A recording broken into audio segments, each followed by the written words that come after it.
इस समाज के उत्थान के लिए वो भरसक प्रयासरत हैं। बहुत जब से वो सेवानिवृत्त हुए तब से तो है ही हैं, उससे पहले भी वो अपने कमजोर तबके के उत्थान के लिए दिन और रात बॉम्बे तक मीटिंगें कर करके अपने समाज के उत्थान के लिए भरसक प्रयत्न करते रहे हैं।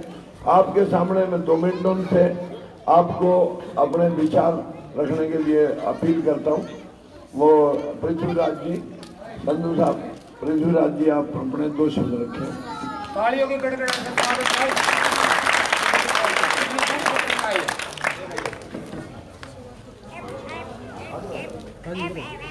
मैं परम आदरणीय मेरे बड़े भाई श्री राजकुमार सैनी जी, और आज से काम नहीं कर रहे साथ, हम तो पिछले 2 साल से साथ काम कर रहे हैं। तो इस समाज के उत्थान के लिए सबसे पहले तो मैं आप सबको जय भोले जय भीम बोलना चाहता हूँ। बोलो जय भोले जय भीम। तो और दूसरा एक छोटा सा नारा मैंने बनाया है, आज ही मेरे दिमाग में आया, पता नहीं कब तक ये फलीभूत होगा और कितने दिन इस पर लगेंगे, लेकिन जब हमारे बीच में हमारे शेर राजकुमार सैनी जी और जो कर्मठ, जुझारू और इतने बड़े बड़े बाहुबलियों दबंगों से मुकाबला करने वाले हमारे साथ हैं, तो मुझे लगता है हमारा ये सपना जल्दी ही फलीभूत होगा। और वो नारा है, मैं बोलूँगा शूद्र समाज, आप कहोगे करेगा राज। शूद्र समाज करेगा राज, शूद्र समाज करेगा राज, शूद्र समाज करेगा राज। बस यही तो है, और क्या कहना है हमने आप। वो तो बाकी तो हमारे बड़े भाई आपको राजकुमार सैनी की सारी बातें बताएंगे, लेकिन एक छोटी सी चीज मैं, क्योंकि मैं एक सेवानिवृत्त पुलिस अधिकारी हूँ, डायरेक्टर जनरल ऑफ पुलिस हूँ। वैसे मैं जगाधरी का रहने वाला हूँ और दलित समाज से हूँ, और मैं हिमाचल प्रदेश में डीजीपी पद से सेवानिवृत्त हुआ हूँ 2017 में। इसलिए थोड़ा कानून व्यवस्था पे 2 मिनट मैं आपको 2 मिनट लूँगा बस, बाकी तो फिर हमारे बड़े भाई सैनी साहब आपसे बातचीत करेंगे, वार्तालाप करेंगे कि ये जो सरकार बेटी बचाओ बेटी पढ़ाओ का नारा पिछले 6 साल से लगा रही है। हाल ही में हाथरस में क्या हुआ, मनीषा वाल्मीकि का सामूहिक बलात्कार और हत्या हुई। हमारे सब की कोई ना कोई रिश्तेदार, कोई ना कोई हमारे माँ बाप, इनकी मृत्यु होती रहती है समाज में। मृत्यु के उपरांत हम क्या करते हैं, संस्कार करते हैं ना। सबका संस्कार में हम सब लोग शामिल होते हैं, जो हमारे रीति रिवाज हैं उनके मुताबिक हम अपना संस्कार करते हैं, जलाते हैं सबको, और उसके बाद हरिद्वार भी लेके जाते हैं उसके फूलों को, और उसके बाद जो एक 13वीं का कार्यक्रम होता है उसमें भी सभी रिश्तेदार आते हैं, पगड़ियाँ होती हैं, सब कुछ होता है। ये मनीषा वाल्मीकि के साथ क्या हुआ आपको पता है? पहले तो उसकी, क्योंकि वो दलित समाज की थी, वाल्मीकि समाज की बच्ची थी, सबसे हमारा जो दबा कुचला समाज है उसकी बच्ची थी, उसको एक खास समाज के लोगों ने, जिसको कि हम दबंग भी कहते हैं, नाम लूंगा तो बड़ा पता नहीं हो जाएगा, उसके साथ सामूहिक बलात्कार किया, उसकी हत्या की। और प्रशासन ने उन गरीब लोगों का, वाल्मीकि समाज के लोगों का साथ देने की बजाय उन दबंग लोगों का साथ दिया, और उनके कहने पे और उनके षड्यंत्र के अनुसार जब उस लड़की की, उस बच्ची की मेडिकल अटेंशन ना मिलने की वजह से हाथरस में भी उसको अस्पताल में भी भर्ती नहीं किया गया और अधमरी अवस्था में उसको दिल्ली लाया गया। जब उसकी मृत्यु हो गई, उसको वापिस ले जाया गया, तो भाई उसके माँ बाप का अधिकार बनता था ना उसका संस्कार करना, कि नहीं बनता था? बनता था भाई। क्या किया प्रशासन ने, इस योगी आदित्यनाथ के प्रशासन ने, वहां के डीएम ने और एसपी ने रातों रात 1 बजे उसका, बिना उसके माँ बाप की मर्जी के दाह संस्कार कर दिया। ये हिंदुस्तान के इतिहास में आज तक ऐसा पहले कभी नहीं, ये पहली बार हुआ है भाजपा की सरकार में। और ये बहुत शर्म की बात है, योगी आदित्यनाथ की सरकार में ये पहली बार भारत के इतिहास में पहली बार हुआ है कि एक ऐसे समाज की बच्ची, दबे कुचले समाज की बच्ची, जिसका सामूहिक बलात्कार हुआ हो, जिसकी हत्या हुई हो, जिसको कहीं पर मेडिकल अटेंशन न मिली हो, जिसकी दिल्ली में मौत हुई हो, जिसको वापस ले जाया गया हो, और बिना उसके माँ बाप को उसका शव दिखाए, उसकी शक्ल भी नहीं दिखाई, और रात को उसका रातों रात जो है एक जानवर की तरह जो है उसका दाह संस्कार कर दिया वहां के डिस्ट्रिक्ट मजिस्ट्रेट ने और वहां के एसपी। और होना क्या चाहिए था? होना यह चाहिए था कि वो जो डिस्ट्रिक्ट मजिस्ट्रेट है, जिलाधीश है और एसपी है, वो सस्पेंड होने चाहिए थे, लेकिन वो वहीं पर हैं, अभी तक वहीं पर तैनात हैं, उनकी बदली भी नहीं हुई है। और इसलिए मैं मनीषा वाल्मीकि की तरफ से आपको कसम दे के कह रहा हूं कि अगर मनीषा वाल्मीकि की हत्या और बलात्कार और जो इतिहास में पहली बार उसका हुआ है, जो उसका शव उसके बिना माँ बाप की मर्जी के चलाया गया, उसका अगर बदला लेना है तो मेरे बड़े भाई जुझारू नेता हमारे शेर राजकुमार सैनी को वोट डाल दो एक और गलवा दो जो आपके रिश्तेदार हैं और जो आपके आसपास रहते हैं, और इसको दिखवा दो यहाँ से। ये उनके मुंह पे तमाचा मारने के लिए और उनको उनका गला पकड़ने के लिए और उनका गला पकड़ के उनका गिट्टी दबाने के लिए ये बहुत जरूरी है कि हमारे शेर को जो है वोट दी जाए, इसको जिताया जाए। बस और मुझे कुछ नहीं कहना। बहुत बहुत धन्यवाद। आज साथियों, आप सभी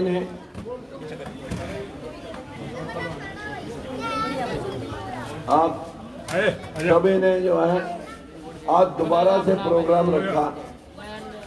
मैं आप सभी का धन्यवाद करने से पहले अपने रिटायर्ड डीजीपी साहब पृथ्वीराज जी का धन्यवाद करता हूं कि वो जमुनानगर से चल करके इस मुहिम में आपके बीच में आए और उन्होंने जिस बात आपके सामने रखी है कि मित्रों, हमें इंसाफ भी नहीं मिलता, रोजगार का हिस्सा तो छोड़िए, हमें मृत्यु के बाद अपनी असमत लुटाने के बाद इंसाफ तक नहीं मिलता। यही चीख करके मैं 2-2 घंटे आपके बीच में गया हूं कि जागो मूल निवासियों, इस देश के अंदर 2 भारत हैं। एक भारत 25% लोगों का है जो सारी पार्टियों का कब्जा है, सारा सिस्टम, सारी जमीनें, सारे बड़े बड़े माल, बड़े बड़े ठेके, बड़े बड़े कारोबार और सारी नौकरियां, सारे पद, सारे जुडिशरी, सारी यूनिवर्सिटियां उन लोगों के हाथ में है जो देश पे कमांड कर रहे हैं। एक ये समाज है, एक ये भारत है जो सिवाय अपने जिस्म को तोड़ करके अपना चूल्हा जगाने की मेहनत कर रहा है। इस देश में 5 लोगों पे भाषण होते हैं, किसान पे, मजदूर पे, दलित पे, पिछड़ा पे और बहन बेटियों की सुरक्षा पे। बहन बेटियों की सुरक्षा का तो खुलासा डीजीपी साहब ने कर दिया, किसानों का खुलासा मैं कर देता हूँ। जाओ सारे बैंकों से किसानों की फर्दा देखो, 3-3 बैंकों से लाल हुई पड़ी है क्योंकि उनकी मजदूरी नहीं निकलती। इस वजह से अगर सरकार चाहती ये सारी मनरेगा स्कीम किसानों और मजदूरों को जोड़ करके चला दे, 300 रुपये सरकार को देने चाहिए जो आजकल बैठ करके बिचौले खा रहे हैं। 300 रुपये सरकार, 300 रुपये किसान, मजदूर की दिहाड़ी 600। जब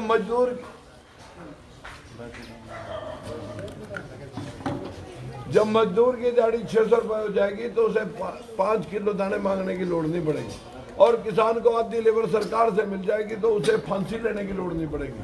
और ये बहनें जो 24 घंटे में 18 घंटे काम करती हैं, बिना छुट्टी लिए 365 दिन काम करती हैं, मेरी इनको विशेष विनती है। 50% हमारी ये महिला वर्ग है, लेकिन हम पुरुषों के इस पुरुष प्रधान समाज में हमेशा हर रोज अपमानित होती हैं। जो हमारी बहनें हैं, मैं उनसे विनती करूंगा कि आप भी समाज की निर्माता हो। जिस घर में नारी अपमान होता है वो घर कभी सुखी या शांत नहीं रहता। मेरा मानना है कि आप हम सब पुरुष भाई देवी देवता या देवियां या लक्ष्मियां मंदिरों में ढूंढने की बजाय अपने घर की देवियों की पूजा कर लें, इनका सम्मान कर लें, घर अपने आप तरक्की कर जाएगा। और मेरे भाइयों से भी विनती है कि दलित और पिछड़े को अगर इंसाफ लेना है, दलित और पिछड़े को अगर इंसाफ लेना है, अरे मेरे भाइयों 75% दलित और पिछड़ा और हिस्सा 25, और जिनका हिस्सा 25 था वो पकड़ रहे 75। यह लड़ाई राजकुमार सैनी साथियों लड़ रहा है, आप सारे जो है ना मिलकर के साथ देंगे। मैं 2024 से पहले 2024 में आपको इंसाफ दिला के दिखाऊंगा। आप कहते हैं ना इंसाफ नहीं मिलता, अरे साथियों इतने बड़े पहाड़ में बारूद तो इतनी के लगाते हैं ड्रिल करके। तुम एक बार विधानसभा में इस बारूद को भेजेंगे तो मैं पूछूंगा कल्ले कल्ले से, हुड्डा साहब, खट्टर साहब, चौटाला साहब बता दो दलित और पिछड़े की नौकरी कितनी है। ये तुमने 12% 52% लोगों का हिस्सा 12% और 23% लोगों का हिस्सा 13% और 25% हिस्सा ले रहे 75%। मेरी आप सभी से विनती है, क्या यह लड़ाई लड़ी जानी चाहिए भाई? लड़ी जानी चाहिए। तो फिर आज से यह लड़ाई 3 तारीख तक सारे इलाके में आप लड़ोगे। फोन करो, स्कूटर लेकर जाओ, घर घर वोट इकट्ठे का मांगो और सबसे हाथ जोड़कर कह दो कि अगर अपने बच्चों के लिए रोजगार चाहिए तो मेरे भाइयों कभी ना कभी मुख्यमंत्री तुम्हारा भी बनना चाहिए। लेकिन कई आदमी तो चुप हो भाई, कभी ना कभी तो मुख्यमंत्री तुम्हारा भी बने ताकि तुम्हारे बच्चों का भी हिस्सा तुम्हें मिल जाए। ये लड़ाई तीन लोगों के बीच में है, कांग्रेस, बीजेपी और राजकुमार सैनी की पार्टी के बीच में है। और लड़ाई नहीं है साथियों, अगर तुम बाई इलेक्शन में मुझे एक सीट जितवा कर दिखा दें, मैं आपको 2024 में 90 की 90 सीटें जीत कर दिखा सकता हूं।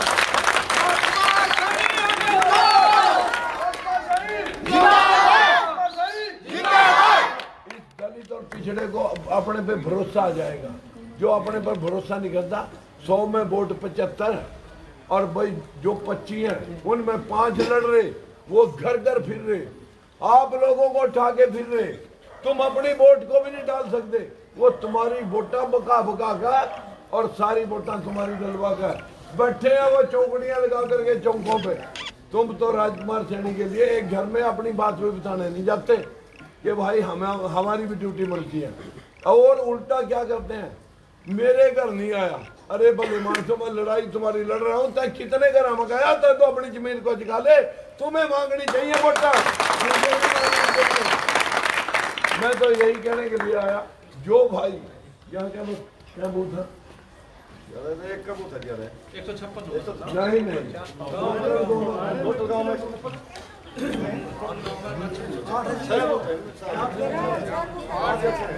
बूथ है। एक काम करो, मैं तो 2 तो कोरोना की वजह से मैं ये बूथ जो भाई सारे आ जाए, एक बार सारे आ जाए इधर, एक बार सारे आ जाए। चलो बच्चों तुम जो थोड़ा जगह पीछे चलो, बेटा थोड़ा चलो चलो सारे खड़े हो, चलो चलो ले लो अपनी मार्केट गाड़ी ले पेट्रोल ज्यादा पे अपने पोस्ट ले लो सारे इधर से निकलो।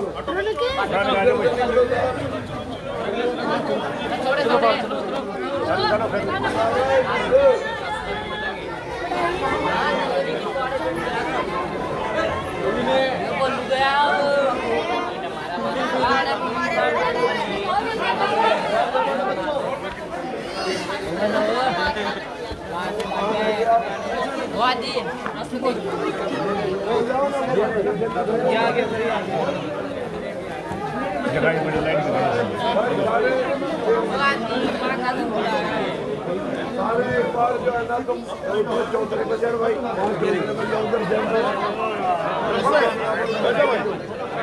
बैठ जाओ भाई, आप सारे कहोगे यहाँ सारे कहोगे आ जाओ इधर आ जाओ आ जाओ बड़े लाओ आ जाओ भाई।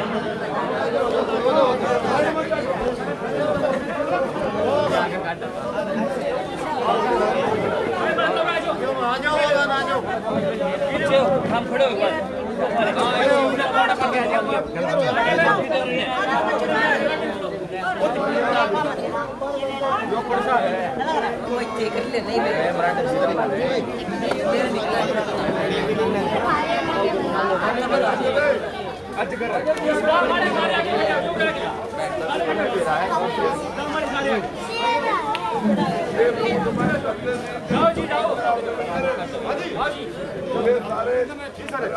जाओ ना, पूरे खड़े हो गए।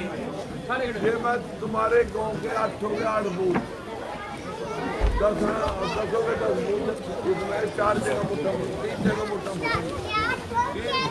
जगह पता लगना 3 जगह एक जगह तो यहाँ लगना ये 56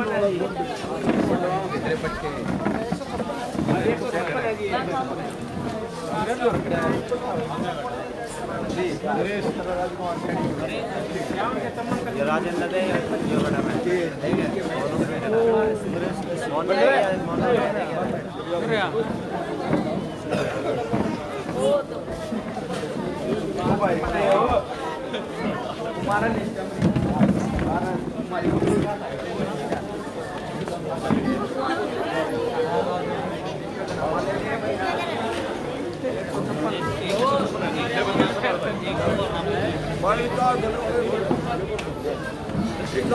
जो ऐसी भाई हैं आप 3-4 आओ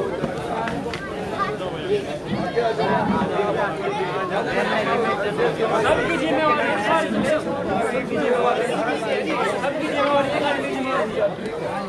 चलो भाई हमारे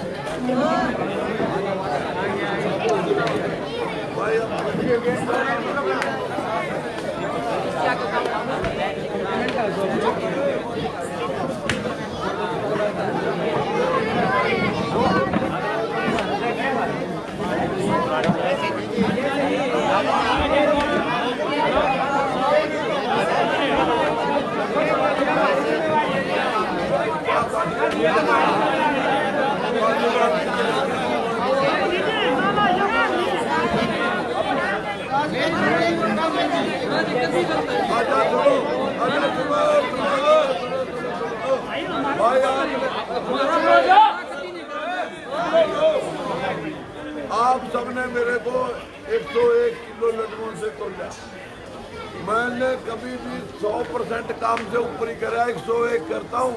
101 ही भगवान ने रखवाई। और समाज की तरफ से जो आपने पगड़ी डाल रखी है वो पगड़ी दे दो। 101 किलो लड्डू सारे समाज ने, सर्व समाज ने आपने कार्रवाई करी है। ये पूछोड़ा ले गई भाई, सारे लड्डू खा के जाइयो, सारे सबके वजन के लड्डू हैं बराबर के।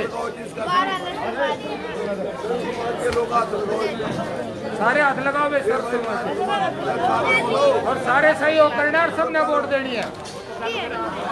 सबका बोल बोल के गला खराब हो गया। सारा की जिम्मेवारी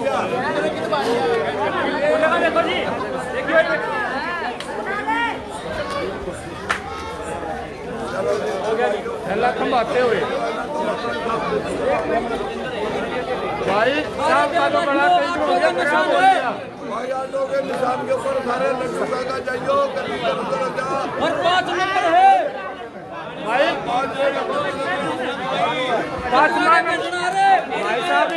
5 नंबर है ऑटो का निशान। और सबने सहयोग करना जो थैला थमाया। करीब सारे लड्डू खा कर जाइयो। सैनी साहब के वजन के लड्डू गाँव ने तैयार कर रखे हैं, सब मिलकर सारे खाओ भाई, सारे खाओ। ये स्वागत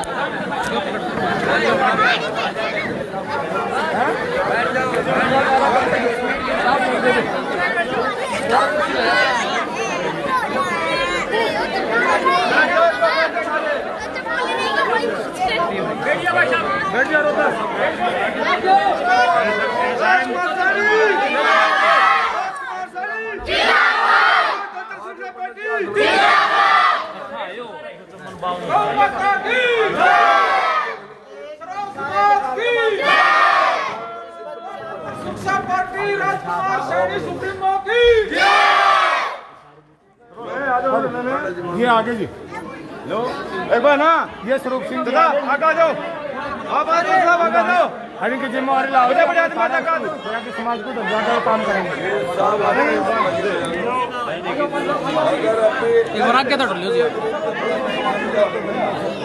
ये मेरा तो रमेश भी आवड़ जी एक बे सारा समाज के बंदे हैं सारा समाज के ये पंचायत बुजुर्ग हो भाई ले हड़ा के पास है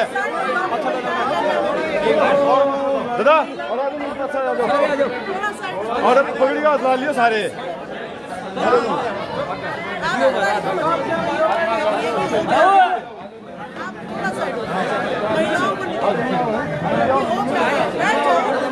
लड़ा जाओ पगड़ी का हाथ ला लियो सारे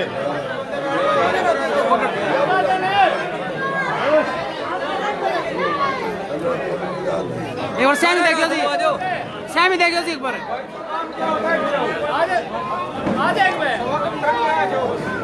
सर हाँ एक बार दूर हो एक मिनट 2 मिनट फोटो लिया है 3 कार्यक्रम निशान जी राजकुमार सैनी साहब को कामयाब बनाना है हम सब की कामयाबी इनकी कामयाबी में है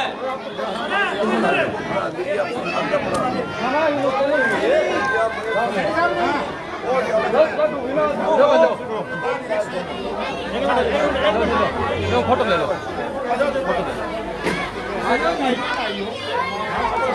हमारे दरवाजा में एकदम राजकुमार सैनी जिंदाबाद राजकुमार सैनी जिंदाबाद तंत्र सुरक्षा पार्टी जिंदाबाद पृथ्वीराज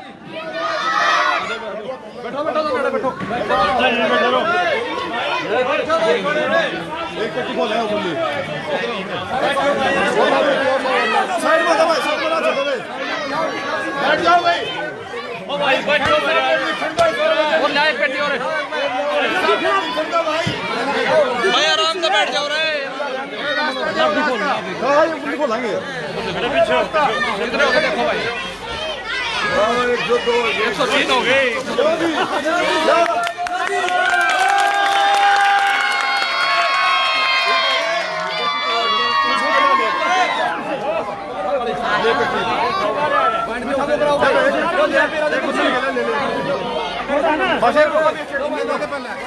एक मिनट एक मिनट खड़ा हो सर एक बार आप क्या कर एक मिनट साइड हो जाइए थोड़ा आराम से ऋषि एक बार सर किचन देगा एक मिनट भाई रे रविंद्र पले बाहर के बंदे आ रहे हैं भाई